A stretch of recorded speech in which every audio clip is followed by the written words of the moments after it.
Hello everyone, जीवन tutorials आपका एक बार फिर से स्वागत करता है।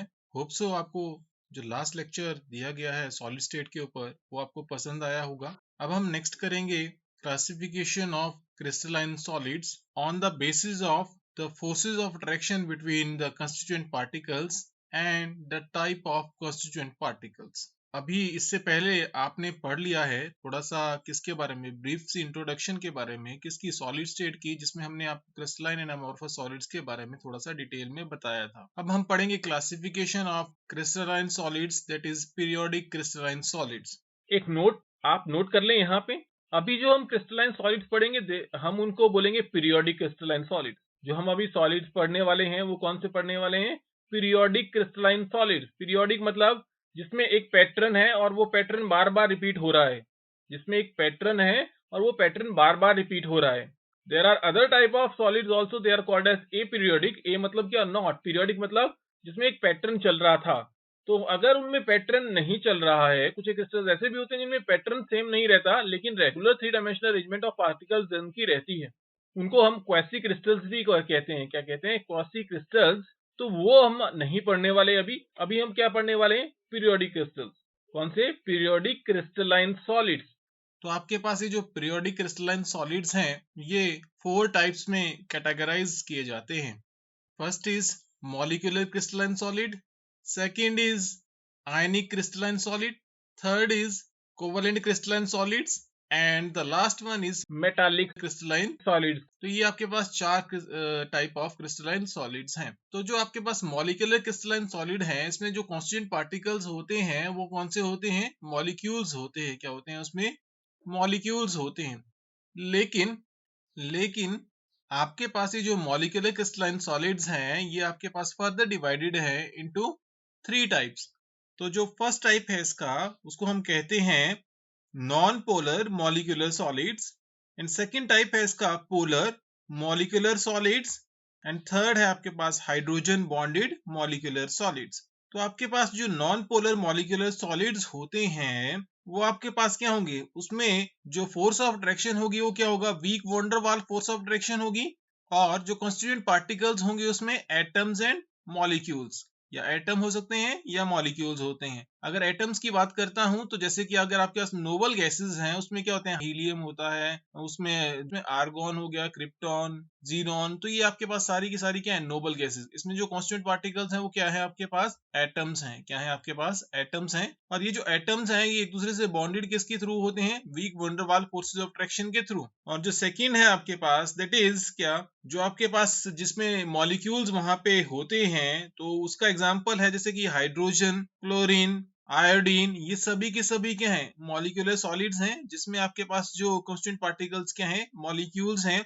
और जो फोर्सेस ऑफ अट्रैक्शन है इसमें क्या है? वो weak van der Waals forces of attraction. अभी आप इस स्ट्रक्चर में देख लीजिए, जो एनिमेशन मैंने आपको नीचे दी है, इस एनिमेशन में आप नोटिस करेंगे तो वंडरवाल फोर्सेस ऑफ अट्रैक्शन किसकी वजह से आ रहा है? Distortion of electron cloud. किसकी वजह से आ रहा है? Distortion of electron cloud. मतलब जैसे ही यहाँ पे क्या हो रही है? डिस्टॉर्शन ऑफ इलेक्ट्रॉन क्लाउड हो रही है, ये दूसरे आपके पास जो इलेक्ट्रॉन क्लाउड है उनके ऊपर भी क्या कर रहा है? चार्ज क्रिएट कर दे रहा है। क्या कर रहा है? चार्ज क्रिएट कर रहा है। और इसी की वजह से वहां पे क्या आ रहा है? दूसरों पे भी पॉजिटिव एंड नेगेटिव चार्ज आ रहा है, जिसकी वजह से उसमें फोर्स ऑफ अट्रैक्शन बन रही है। तो ये आपके पास हो गया कौन सा? ये हो गया आपके पास कौन सा? Non polar molecular solids. अब इसकी एक इंपॉर्टेंट बात ये जो याद रखने वाली है, जो आपको क्वेश्चन यहाँ पे बन रहा होगा कि ये तो सॉलिड्स होते ही नहीं। कौन से? जो आपकी मैं बात कर रहा हूँ क्या, जिसमें आपके पास कौन से होंगे? जैसे कि हीलियम हो गया example, neon, argon, krypton, xenon, या हाइड्रोजन गैस होगी, क्लोरीन गैस होगी, आयोडीन होगी। तो ये तो गैसीय स्टेट में रहते हैं। बोलने का मतलब अगर ये गैसीय स्टेट में रहते हैं, हालांकि आयोडीन जो है वो गैसीय स्टेट में नहीं रहती। ये जो सिस्टम है वो रूम टेम्परेचर पे मोस्ट ऑफ द जो एग्जाम्पल है वो क्या है? गैसीय स्टेट में रहते हैं। लेकिन जैसे ही मैं टेम्परेचर डिक्रीज करता हूं तो डिक्रीज टेम्परेचर पे ये क्या करते हैं? जैसे जैसे हम 0 केल्विन की तरफ मूव करते हैं, सुपर कूल्ड टेम्परेचर की तरफ मूव करते हैं, तो अब आपके पास क्या होता है? कंडीशंस जो है, सुपर कोल्ड कंडीशन जो है उनकी तरफ मूव करते हैं, तो आपके पास क्या बनता है? यहाँ पे सॉलिड स्टेट अचीव होती है। और वही जो स्टेट है उसको ही हम क्या कहते हैं? Non polar molecular solids. उनको ही क्या कहते हैं? Non polar molecular solids. दूसरा आपके पास पोलर मॉलिक्यूलर सॉलिड्स। तो जो पोलर मॉलिक्यूलर सॉलिड्स हैं उसमें जो अगर मैं कॉन्स्टिट्यूएंट पार्टिकल्स की बात करता हूं तो कौन से होंगे? मॉलिक्यूल्स होंगे। क्या होंगे उनमें? मॉलिक्यूल होंगे। तो जो आपके पास मॉलिक्यूल्स होंगे उसमें जो फोर्स ऑफ अट्रैक्शन होगी कौन सी होगी? Dipole dipole force of attraction.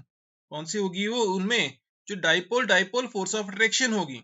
ये जो आपके पास अगर मैं पोलर मॉलिक्यूलर सॉलिड्स की बात करता हूं, ये क्या होंगे आपके पास? लो मेल्टिंग पॉइंट इनका रहता है हमेशा। क्या रहता है? Low melting point. एंड क्या होते हैं? They are softer in nature. क्या होते हैं? सॉफ्टर। नीचे आपके पास इसका मैंने जो एग्जांपल है वो देखिए दिया है, HCl and sulphur dioxide.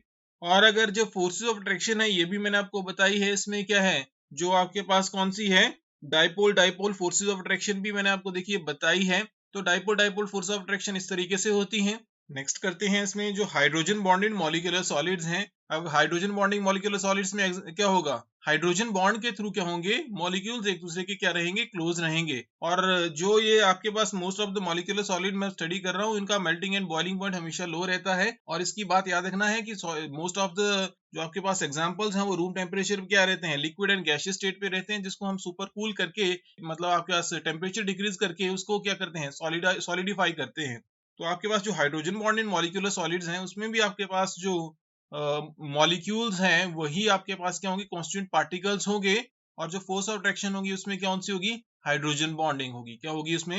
Hydrogen bonding. For example के लिए देखिए मैंने यहाँ पे क्या लिख दिया? यहाँ पे लिख दिया वाटर, और यहाँ पे क्या लिख दिया एग्जाम्पल में? HF। अगर मैं वाटर की बात करता हूँ तो देखिए यहाँ पे जो मैं आपके पास क्या बता रहा हूँ? ऑक्सीजन है। हाइड्रोजन में क्या बता रहा हूँ? हाइड्रोजन बॉन्ड बता रहा हूँ, क्योंकि ऑक्सीजन क्या है? मोर इलेक्ट्रोनेगेटिव एंड हाइड्रोजन क्या है आपके पास? Less electronegative. अगर आपके पास इस तरीके से कंडीशन होगी तो ऑक्सीजन के ऊपर क्या होगा? पार्शियल नेगेटिव चार्ज, जो मैंने यहाँ पे बना दिया। अब साथ में हाइड्रोजन के ऊपर क्या होगा? Partial positive charge. तो जो दो मॉलिक्यूल्स इसके हैं वो एक दूसरे से क्या बना सकते हैं? बॉन्ड बना सकते हैं। किसके थ्रू? ये जो आपके पास चार्जेस क्रिएट हो रहे हैं उसके थ्रू, जिसको हम क्या बोलते हैं? Hydrogen bond. यही बात मैं HF में भी कर सकता हूँ। HF में भी सेम ही रहता है। क्या कि जो फ्लोरीन है उसमें क्या है? Partial negative charge. और हाइड्रोजन उसमें क्या है? Partial positive charge. दोनों एक दूसरे से बॉन्ड बना सकते हैं। किसके थ्रू? हाइड्रोजन बॉन्डिंग के थ्रू। तो ये इसके एग्जाम्पल हैं, और ये आपके पास कंप्लीट कर दिया हमने कौन सा? Molecular solids. नेक्स्ट करते हैं। आगे चलते हैं किसकी ओर? सेकंड टाइप की तरफ। तो अब आपका सेकंड टाइप अगर मैं बात करूं तो क्या मैं डिस्कस करूंगा? सेकंड टाइप कौन सा? मेटालिक सॉलिड्स को। कौन सा डिस्कस करूंगा? Metallic solids. तो मेटालिक सॉलिड का मतलब ये हुआ कि अब आपके पास जो सॉलिड्स हैं उसमें जो कॉन्स्टिट्यूएंट पार्टिकल्स होंगे वो लार्ज पॉजिटिवली चार्ज्ड कर्नल्स होंगे। क्या होंगे? Large positively charged colonel's. और लार्ज पॉजिटिवली चार्ज कर्नल्स मतलब बड़े बड़े क्या होंगे? चार्जेस होंगे जो प्रॉपर अपनी जगह पे बैठे होंगे, जो कि इलेक्ट्रॉन को खींच रहे होंगे एक दूसरे की तरफ। तो अगर आपके पास लार्ज पॉजिटिवली चार्ज कर्नल्स वहां पे बैठे हैं तो क्या कर सकते हैं? इलेक्ट्रॉन को एक दूसरे की तरफ खींच सकते हैं। और इन्हीं की जो अट्रैक्टिव फोर्सेस की वजह से उनके बीच में जो अट्रैक्शन बनेगी उसको हम बोलेंगे मेटालिक बॉन्ड। तो means to say constituent particles are large positively charged kernels and free valence electrons and forces of attraction is क्या? Metallic bond. कौन सा बॉन्ड है वहां पे? मेटालिक बॉन्ड है। अब आगे अगर मैं मेल्टिंग एंड बॉइलिंग पॉइंट की बात करूं तो आप क्लियरली समझ रहे हैं कि मेल्टिंग पॉइंट क्या रहने वाला है इनका? हाई रहने वाला है। क्या रहने वाला है इसका? Melting point higher. क्यों? क्योंकि आपको पता है कि metallic bond is stronger bond. क्या होता है? ये काफी स्ट्रॉन्गर बॉन्ड होता है, तो इसीलिए जो मेल्टिंग पॉइंट होता है इनका वो काफी हाई रहता है। एग्जाम्पल की बात करूं तो एग्जाम्पल से पहले एक प्रॉपर्टी हमारे पास बच गई, कौन सी? Electrical conductivity. तो आपके पास these are good conductor of electricity. किसके गुड कंडक्टर होते हैं? इलेक्ट्रिसिटी के गुड कंडक्टर होते हैं। तो अगर मैं इसके एग्जाम्पल की बात करता हूं तो यहाँ पे क्या एग्जाम्पल है? आयरन, निकल, कॉपर, गोल्ड, सिल्वर, ये सभी के सभी क्या है? एग्जाम्पल है किसके? मेटालिक सॉलिड्स के। एक बात याद रखनी है आपने कि जो मेटालिक सॉलिड्स हैं उनमें क्या है? फ्री वैलेंस इलेक्ट्रॉन्स हैं, जिनकी वजह से इलेक्ट्रिसिटी जो कंडक्ट कर पाता है मेटल, क्या करता है? इलेक्ट्रिसिटी कंडक्ट कर पाता है। अब नेक्स्ट की बात करता हूं मैं, तो नेक्स्ट मेरे पास क्या है? आयनिक सॉलिड्स। क्या है? आयनिक सॉलिड। तो आयनिक सॉलिड में आप क्लियरली समझ जा रहे हैं कि आयनिक मीन्स टू से आयंस वहां पे होंगे। क्या होंगे वहां पे? कॉन्स्टिट्यूएंट पार्टिकल्स आयंस होंगे। अगर आपके पास कॉन्स्टिट्यूएंट पार्टिकल्स वहां पे आयंस हैं तो इसका मतलब क्या हुआ? उसका मतलब ये है कि अब आपके पास जो फोर्सेस ऑफ अट्रैक्शन है वो क्या होगी? Ionic bond. क्या बॉन्ड होगा वहां पे forces of attraction? Ionic bond होगा। और आपको पता है आयनिक बॉन्ड जो है स्ट्रॉन्गर इन नेचर है, तो आपके पास जो मेल्टिंग पॉइंट है इसका इनका क्या रहने वाला है? हायर। तो मेल्टिंग पॉइंट क्या रहने वाला है इनका? हायर रहने वाला है। तो ये आपके पास मेल्टिंग पॉइंट की मैंने बात कर ली। अब उसके बाद अगर आगे चलता हूं मैं, क्या कंडक्टेंस के लिए इलेक्ट्रिकल कनेक्टिविटी, तो उनकी electrical connectivity these are insulator. Actually क्या होते हैं ये? इंसुलेटर होते हैं। अब अगर मैं इनको हीट करना शुरू कर दूं, और हीट करने के बाद एक स्टेट आती है यहाँ पे, जो आपके पास आयनिक सॉलिड्स की मैं बात कर रहा हूँ, उनकी एक स्टेट आती है, उसको बोलते हैं मोल्टन स्टेट। क्या बोलते हैं हम उसको? Molten state. उस स्टेट पे आपके पास दी सॉलिड्स क्या करते हैं? इलेक्ट्रिसिटी कंडक्ट करना शुरू कर देते हैं। क्यों? क्योंकि वहां पे जो आयंस हैं वो मूव करना शुरू कर जाते हैं क्रिस्टल लैटिस में। कैसे? एक्चुअल में आपके पास ये जो मोल्टन स्टेट है वो एक स्टेट है जो कि आपके पास लिक्विड और सॉलिड स्टेट के बीच में एग्जिस्ट करती है। जैसे ही लिक्विड्स की स्टेट पहुंचने वाली होती है, उससे पहले की जो स्टेट होती है उसको हम कहते हैं मोल्टन स्टेट। तो उस स्टेट में आपके पास कुछ एक आयंस जो होते हैं वो उस लैटिस की स्ट्रक्चर में घूम सकते हैं इजिली, उस आपके पास सॉलिड में घूम सकते हैं इजिली, जिसकी वजह से इलेक्ट्रिकल कनेक्टिविटी वो कंडक्ट कर पाते हैं, इलेक्ट्रिसिटी कंडक्ट कर पाते हैं। तो ये आपके पास हो गया आयनिक सॉलिड। अब उसके बाद अगर मैं इसके एग्जांपल करता हूं, तो दीज आर एग्जांपल क्या होंगे? सोडियम क्लोराइड के क्रिस्टल्स ले लीजिए, पोटेशियम क्लोराइड के क्रिस्टल्स ले लीजिए। तो ये सारे के सारे क्या है? एग्जाम्पल हैं। किसके? आपके पास आयनिक सॉलिड्स के। किसके एग्जाम्पल हैं? आयनिक सॉलिड्स। अब उसके बाद आगे चलते हैं किसकी तरफ? कोवलेंट सॉलिड्स की तरफ। किसकी तरफ चलते हैं? Covalent solids. जो कोवलेंट सॉलिड्स हैं उसके पास जो कांस्टिट्यूएंट पार्टिकल्स होते हैं, दीज आर एटम्स। क्या होते हैं कांस्टिट्यूएंट पार्टिकल्स? एटम्स होते हैं। अगर आपके पास कांस्टिट्यूएंट पार्टिकल्स वहां पे एटम्स होंगे, तो आपको पता है कि वहां पे, अब देखिए नाम भी आपके पास क्लियर कर रहा है कि जो फोर्सेस ऑफ अट्रैक्शन कौन से होने वाली है यहाँ पे? Covalent bond. आपके पास यहाँ पे जो फोर्सेस ऑफ अट्रैक्शन है वो कौन से होने वाली है? Covalent bond. अब आपके पास अगर कोवलेंट बॉन्ड वहां पे है एटम्स के बीच में, आपको पता है covalent bond is stronger than ionic bond. जो कोवलेंट बॉन्ड है वो आयनिक बॉन्ड से मच स्ट्रॉन्गर होता है। अगर ज्यादा स्ट्रॉन्गर है तो मतलब आपके पास जो बॉन्ड है उनके बीच में वो क्या रहने वाला है? स्ट्रॉन्ग रहने वाला है। और उनका मेल्टिंग पॉइंट फिर क्या करना चाहिए? हाई चला जाना चाहिए, क्योंकि आपको पता है उसको और ज्यादा जोर से हीट, ज्यादा पावर से हमें हीट करना पड़ेगा और एनर्जी सप्लाई करनी पड़ेगी, जिससे कि वो क्या कर जाए? मेल्ट कर जाए। तो इसीलिए हमारे पास यहाँ पे हमें मेल्टिंग पॉइंट की बात करते हैं तो इसका मेल्टिंग पॉइंट क्या रहता है? काफी हाई रहता है। क्यों? क्योंकि वहां पे जो फोर्सेस ऑफ अट्रैक्शन है वो क्या रहती है? स्ट्रॉन्गर रहती है। स्ट्रॉन्गर कोवलेंट बॉन्ड उसमें एग्जिस्ट करता है। नेक्स्ट करते हैं कनेक्टिविटी। जो इलेक्ट्रिकल कनेक्टिविटी है, these are poor conductor of electricity. These are poor conductor of electricity. क्यों? क्योंकि आपको पता है यहाँ पे कोई वैलेंस इलेक्ट्रॉन फ्री नहीं हो रहने वाले, कोई आयन नहीं मिलने वाले आपको यहाँ पे। तो इसीलिए आपके पास यहाँ पे कंडक्टिविटी का कोई मेथड नहीं मिलता है इसको। और कंडक्टेंस यहाँ पे क्या रहती है? बहुत पुअर रहती है। मतलब आपके पास these are insulators. These are क्या है? इंसुलेटर्स हैं जो कि इलेक्ट्रिसिटी कंडक्ट नहीं करते हैं। एग्जाम्पल बहुत सिंपल है आपके पास, जैसे कि अगर मैं इसकी बात करता हूँ, डायमंड की बात करता हूँ, तो जो डायमंड है वो क्या होता है आपके पास? Covalent solid. क्या होता है आपके पास? Covalent solid. और आपको ये भी पता है कि वो कंडक्टेंस बहुत जीरो शो करता है। कंडक्टिविटी उसकी क्या होती है? पुअर कंडक्टर ऑफ इलेक्ट्रिसिटी होता है। थर्मल कंडक्टिविटी की उसकी मैं बात नहीं कर रहा, क्योंकि थर्मल कंडक्टेंस जो है डायमंड की काफी हाई रहती है। लेकिन मैं भी सिर्फ किसकी बात कर रहा हूँ? इलेक्ट्रिकल कनेक्टिविटी की। नेक्स्ट करते हैं। अब आपके पास जो क्रिस्टल लैटिस है या आपके पास जो क्रिस्टलाइन सॉलिड्स हैं, उसमें हम क्या क्या चीजें पढ़ते हैं आगे? तो हम पढ़ते हैं उसमें क्या? Crystal lattice. क्या पढ़ते हैं उसमें हम? Crystal lattice. चलिए अब देखिए, ये जो मैंने आपको नेक्स्ट एनिमेशन आपके सामने दी है, जो आपके पास रोटेट कर रही है, अब इसमें देखिए आपके पास मैंने क्या किया है? जो कांस्टिट्यूएंट पार्टिकल्स हैं वो क्या कर दिए हैं? एक प्रॉपर अरेंजमेंट में मैंने क्या कर दिया है? अरेंज कर दिए हैं। अब अगर आपके पास ये जो कांस्टिट्यूएंट पार्टिकल्स को अरेंज कर दिया है और इसका कोई स्पेसिफिक पॉइंट अगर मैं पकड़ लेता हूँ, कोई एटम मैं पकड़ लेता हूँ, कोई कांस्टिट्यूएंट मैं पकड़ लेता हूँ, तो उसको हम कहते हैं लैटिस पॉइंट। क्या कहते हैं उसको हम? Lattice point. और अगर आपके पास ये जो लैटिस पॉइंट है, अब आपके पास लैटिस पॉइंट को अगर मैं अरेंज करूं बार बार, तो अरेंज करने के बाद जो रेगुलर 3 डायमेंशनल अरेंजमेंट आपके पास बनेगी, complete 3 dimensional arrangement, larger arrangement की बात कर रहा हूं, उसको हम क्रिस्टल लैटिस कहेंगे। क्या कहेंगे? Crystal lattice. और अगर आपके पास जो क्रिस्टल लैटिस की बात करता हूं, उस क्रिस्टल लैटिस की जो स्मॉलेस्ट यूनिट यहाँ पे हमारे पास बन रही है, जिसको क्या बोलते हैं हम? Unit cell. क्या कहते हैं उसको हम? Unit cell. मतलब कि जो कि कंप्लीट आपके पास क्रिस्टल्स की प्रॉपर्टीज को एक्सिबिट कर सकता है, जो आपके पास एक्सप्रेस कर सकता है कंप्लीट क्रिस्टल लैटिस की प्रॉपर्टीज को। तो यूनिट स्केल क्या हो गया? It is the smallest unit of crystal lattice जो कि आपके पास क्या बता रहा है, which is showing its complete properties as like the crystal is showing. Means to say जो क्रिस्टल आपके पास कंप्लीट प्रॉपर्टी शो करेगा उसकी रिप्रेजेंटेशन हम सिर्फ एक ये जो यूनिट सेल है उससे एक्सप्लेन कर सकते हैं। Most of the properties, not all but most of the properties हम उससे एक्सप्लेन कर सकते हैं। तो यूनिट सेल आप समझ गए। अब देखिए ये एनिमेशन मैंने इसमें बता दी है। यूनिट सेल देखिए अलग से मैंने करके भी यहाँ पे बता दिया है। आपके पास यहाँ पे जो क्रिस्टल लैटिस है उसमें से मैंने यूनिट सेल निकाल के बता दिया देखिए। और आपको पता है अगर मैं ऐसी यूनिट सेल को अंदर कर देता हूँ या अलग अलग यूनिट सेल इसी के सेम यूनिट मतलब क्रिस्टल लैटिस के सेम यूनिट सेल को इकट्ठा करता हूँ, एक दूसरे के ऊपर स्टैक करता हूँ, तो क्या बन जाएगा, ये एक क्रिस्टल लैटिस बन जाएगा। क्या बन जाएगा, ये क्रिस्टल लैटिस। अब आपके पास जो यूनिट सेल है उसकी कुछ एक टर्म्स हैं, कुछ एक चीजें हैं उसमें जो हमें पढ़नी चाहिए, जो आपको पता होनी चाहिए। अब आपके पास जो यूनिट सेल है उसमें जो दो एटम्स हैं या कांस्टेंट पार्टिकल्स है वो एक कुछ सेपरेट डिस्टेंस, कुछ डिस्टेंस से क्या है, सेपरेटेड है। तो इस कंप्लीट डिस्टेंस को हम क्या कहते हैं, एज लेंथ।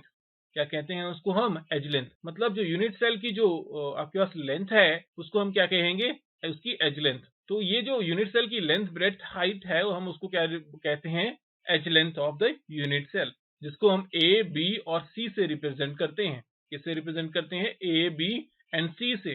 अब आपके पास अगर ये आपके पास एज लेंथ है और हम उसको ए और बी और सी से रिप्रेजेंट कर रहे हैं, तो आपको पता है ये जो तीन एज लेंथ मैंने यहाँ पे एक्सप्लेन की हैं, ये तीनों क्या बना रही हैं, अपने एक दूसरे के साथ क्या बना रही है, एंगल्स बना रही है। क्या बना रही है, एंगल्स। तो आपके पास जो एंगल्स यहाँ पे बन रहे हैं उसको हम क्या कहते हैं, अल्फा बीटा एंड गामा। कौन कौन से एंगल्स बनाती हैं ये, अल्फा बीटा एंड गामा, तीन एंगल्स यहाँ पे बनाती हैं। अब नेक्स्ट चलते हैं किसकी तरफ, different type of unit cell. किसकी तरफ चलते हैं, different type of unit cell. तो बेसिकली यूनिट सेल जो है वो दो तरीके से डिवाइड किया गया है। तो first is primitive and second is non primitive. तो ये आपके पास देखिए मैंने आप एनिमेशन बनाई है, देखिए नेक्स्ट जो नीचे है उस एनिमेशन में आप देख सकते हैं कि आपके पास जो यूनिट सेल है उसके चार कॉर्नर्स पे क्या है, एटम्स प्रेजेंट हैं। नॉट सॉरी, चार कॉर्नर्स नहीं, 8 कॉर्नर्स। 8 कॉर्नर्स पे क्या है, एटम्स वहां पे प्रेजेंट हैं। और अगर 8 कॉर्नर्स पे ही सिर्फ एटम्स प्रेजेंट होंगे तो उसको क्या बोलेंगे, primitive type of unit cell. This is also called as primitive type of cubic unit cell. उसके बाद सेकंड आपके पास टाइप अगर मैं बात करता हूं नॉन प्रिमिटिव की, तो नॉन का मतलब क्या हो गया कि अब आपके पास जो कॉर्नर्स हैं, उसके जो 8 कॉर्नर्स हैं उस पे तो एटम्स प्रेजेंट होंगे ही, उसके अलावा भी कुछ एक ऐसी जगह होंगी जहां पे आपके पास एटम्स प्रेजेंट हो सकते हैं, तो उसको हम कहेंगे non primitive type of unit cell. तो जो non primitive type of unit cell की अगर बात करें तो आपके पास यहाँ पे तीन तरीके के non primitive type of unit cell हम पढ़ते हैं। First is body centred non primitive type of unit cell. अब आपके पास बॉडी सेंटर्ड यूनिट सेल की अगर मैं बात कर रहा हूं तो आपके पास देखिए यहाँ पे जो 8 कॉर्नर्स हैं वहां पे एटम्स आपके पास प्रेजेंट हैं। कितने हैं, 8 कॉर्नर्स पे एटम्स तो प्रेजेंट है, लेकिन अरे जो यूनिट सेल है उसके बीच में देखो सेंटर में भी मैंने एक एटम रखा है, एक कांस्टेंट पार्टिकल रखा है, इसीलिए मैं इसको क्या बोलूंगा, बॉडी सेंटर। कंप्लीट बॉडी जो यूनिट सेल है उसकी कंप्लीट जो स्ट्रक्चर है उसके बीच में अगर मैंने क्या रखा है, एक एटम रखा है, तो उसको क्या बोलूंगा मैं, body centred cubic unit cell. अब आगे चलते हैं, face centred cubic unit cell. Face centred मतलब फेस के सेंटर्स में। अब आपके पास जो कितने फेसेस होते हैं एक यूनिट सेल में, 6। क्यूब में कितने फेसेस होते हैं, 6। तो 6 फेसेस के अगर सेंटर में भी मैं एटम्स रखना शुरू कर दूं तो उसको क्या बोलूंगा मैं, face centred cubic unit cell. अब ये जो यूनिट सेल है ये अपने आप नहीं बनाए गए हैं, जो नेचर में अवेलेबल यूनिट सेल्स हैं, नेचर में अवेलेबल सॉलिड्स हैं, उसके अकॉर्डिंगली आपको ये बताए जा रहे हैं। तो आपके पास जो फेस सेंटर्ड यूनिट सेल है, क्यूबिक यूनिट सेल, उसमें आपके पास जो फेसेस होते हैं उसके जो सेंटर्स होते हैं वहां पे आपके पास क्या होते हैं, एटम्स होते हैं या कॉन्स्टिट्यूएंट पार्टिकल्स प्रेजेंट होते हैं, उसको क्या कहते हैं हम, face centred cubic unit cell. तो 6 फेसेस हैं इसमें। देखिए यहाँ पे मैंने आपको जो स्ट्रक्चर बताई है फेस सेंटर्ड की, उसपे 6 एटम्स कहाँ पे हैं, 6 फेसेस के सेंटर्स पे प्रेजेंट हैं। तो नेक्स्ट देखते हैं अब इसके बाद जो नेक्स्ट है वो क्या, end centred cubic unit cell. क्या है, end centred cubic unit cell. जो end centred cubic unit cell है उसमें हम क्या करते हैं, फर्स्ट फेस को प्राइमरी मतलब मेन फेस ले लेते हैं, एक फेस, और उसके साथ में जो उसका जो अपोजिट एंड पे जो फेस होगा उसको एंड वाला सेंटर कंसीडर करते हैं। और एंड सेंटर्ड वाले को जो अगर मैं नीचे वाले फेस को अगर 1 मान लूं तो ऊपर वाला क्या होगा, एंड सेंटर्ड। मतलब इस यूनिट सेल में कोई भी अपोजिट एंड वाले जो फेसेस हैं उसको क्या बोलूंगा, एंड सेंटर्ड। तो एंड्स के जो आपके पास फेसेस हैं उसके अगर सेंटर्स पे अगर एटम्स प्रेजेंट हैं उनको हम क्या कहेंगे, end centred cubic unit cell. But एक बात याद रखनी है, कॉर्नर्स पे हमेशा अवेलेबल रहेंगे एटम। तो इसका मतलब ये हुआ कि जो आपके पास जो end centre cubic unit cell है उसमें एटम्स कॉर्नर्स पे तो प्रेजेंट हैं, जैसे कि आपके पास बॉडी सेंटर पे कॉर्नर्स पे थे, फेस सेंटर पे कॉर्नर पे थे, अब एंड सेंटर में भी क्या रहेंगे, कॉर्नर्स पे तो रहेंगे, लेकिन एंड के जो सेंटर्स हैं, एंड के जो आपके पास फेसेस हैं, उनके जो सेंटर्स हैं, उन पे भी एटम्स यहाँ पे प्रेजेंट रहेंगे। तो उसको बोलेंगे end centre cubic unit cell. तो होप सो आपको ये समझ आया हो। अगर आपको कोई डाउट है या कोई एनिमेशन में प्रॉब्लम है या कोई भी टॉपिक आपको समझ नहीं आता है, आप हमें एक वीडियो के नीचे कमेंट करें, हम उसके टॉपिक को बनाने की कोशिश करेंगे, आपको उसको बेटर तरीके से समझाने की कोशिश करेंगे। तो लाइक, शेयर और कमेंट करना ना भूलें और सब्सक्राइब जरूर करें। Thank you for watching.